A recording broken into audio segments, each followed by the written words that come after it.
ఇప్పుడు మనకి స్వతంత్రం వచ్చి ఎన్ని సంవత్సరాలు అవుతుందండి? 78 సంవత్సరాలు అవుతుంది. ఎన్ని సంవత్సరాలు? 78 సంవత్సరాలు అవుతుంది. ఆ 78 సంవత్సరాల క్రితం మనం చూసుకుంటే కనుక భర్త చనిపోతే భార్య కూడా ఏం చేసేవారు? అదే మంటలో, చితి మంటలో భార్యను కూడా కాల్చి చంపేసేవారు. నీ భర్త చనిపోయాడు కదా, ఇంక నువ్వు ఎవరి కోసం జీవిస్తావు? ఇంక నువ్వు బ్రతుకు ఉపయోగం ఏంటి? నీ భర్త చనిపోయాడు కదా, ఇంక నీకు ఉపయోగం ఏంటి జీవితాన్ని? భర్త చనిపోయిన కట్టెలలో ఆ యొక్క భార్యను కూడా తగలేసి చంపేసేవారు. అది ఒకప్పుడు విధవరాలి జీవితం. అదవుతుందా? ఏంట్రా ఈ ధర్మం ఏంటి అంటే కనుక అప్పట్లో మన వాళ్ళు అన్నారు సనాతన ధర్మం అన్నారు దాన్ని. హల్లెలూయా, హల్లెలూయా. ఆనాటి కాలంలో ఒక విధవరాలు అయిందంటే కనుక తన భర్తతో పాటు ఈ స్త్రీ కూడా ఏమైపోవాలి? అదే మంటల్లో, అదే చిది మంటల్లో ఇక నిండు జీవితాన్ని ఏమైపోవాలి? కాలిపోవాల్సిందే.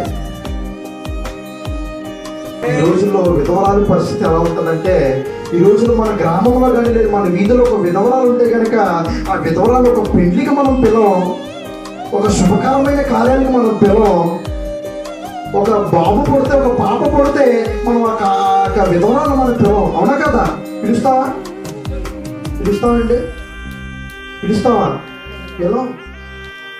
ఏదో ఆవిడ వస్తే ఆ కార్యానికి ఏదో అశుభకారం జరుగుతున్నట్టు, ఏదో ఆవిడ మొహం చూస్తే దరిద్రం పట్టుకున్నట్టు. అవునా? ఇటువంటి మనుషులు లేరండి.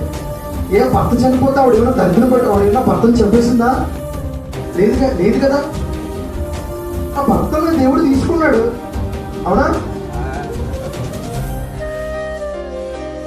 ఈరోజు మనం నేటి కాలంలో చూస్తుంటే కనుక మనుషుల్లో మానవత్వం లేదండి. మానవత్వం చచ్చిపోయింది. ఒక విధవరాలు భర్తను కోల్పోయి బాధలో ఉంటే అది కావాలి, ఇంకా ఏం చేస్తున్నావు? ఇంకా కుమ్మిలి ఏ విధంగా చేస్తున్నావు? ఒక శుభకార్యానికి పిలవు, ఒక పెళ్లికి పిలవు, ఒక పుట్టినరోజుకు పిలవు, ఒక వీధిలో ఫంక్షన్ అయితే పిలవు. ఆవిడ ఒక అంటరాని దానిలాగా, ఒక కుష్టి రోగిలాగా, ఒక వీధికి దూరంగా ఆవిడ ఏం చేస్తావు? దేనికి ఏ శుభకార్యానికి పిలవు నువ్వు?